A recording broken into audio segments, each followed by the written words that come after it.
The Exodus, it's our own unique take of the second book of the Bible, with a particular emphasis on the attitudes of and toward slavery. A couple of central characters that are not happy with the way slavery or slaves are being treated. There are efforts to take the people out of bondage, set them free and bring them to the promised land, and all that stuff that's written in the second book of the Bible.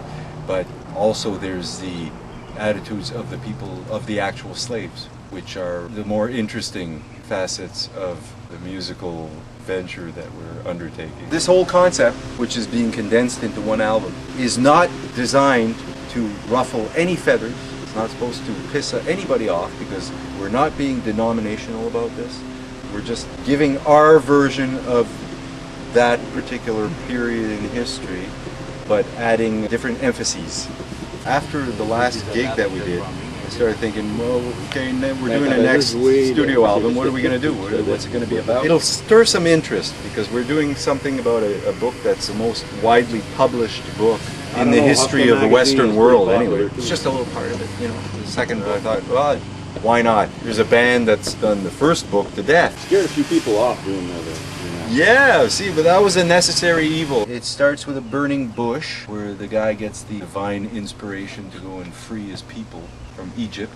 Then it jumps over to a conversation between this character, the Big M guy, with Pharaoh.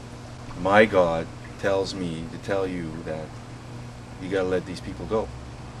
Okay? Otherwise he's gonna get mad at you. And you don't want the big G to get mad at you. Well, Pharaoh turns around and says, "Ah, smoke another pipe, will ya?" And then the plagues, of course, for a convincer. Rained on with a river of shit or whatever, you know, whatever plague it was. And then he said, "You know what? I think I'm going to let you people go, man, because, you know, I can't handle this stress. It's bad for my people, you know, the Egyptians." And so he lets them go. But then he changes his mind, but they're already gone, so he sends his soldiers again after them. The Big M guy goes like this, waves his big rod there and parts the Red Sea, and then they go through there, and then the Egyptians come and chasing after them, and the Red Sea just collapses on them and kills all of them or whatever. And then they wander about for a long time, for a while, I don't know how long, but then they wind up at this mountain, and the Big M goes up the mountain. It's a mess, it's a bloody mess, you know, nobody's happy. You know, they're saying like, maybe we should have stayed in Egypt, you know, it wasn't so bad being a slave, because we have to eat bird shit all the time now, and, you know, we don't have jobs, you know, we don't know what we should do, blah, blah, blah, you know, and bitch, bitch, bitch. So the Big M goes up the mountain, because he says, oh, we need to find something for these people to do. So he goes up the mountain and talks to the Big G again, and the Big G says, just give them a bunch of rules, okay? Tell them how to live, what they should be emphasizing in their lives, right? This is what you need to do. This is what you need to focus on. Do this and you'll be happy. So he writes them down in these big stone tablets, right? And then he brings them down.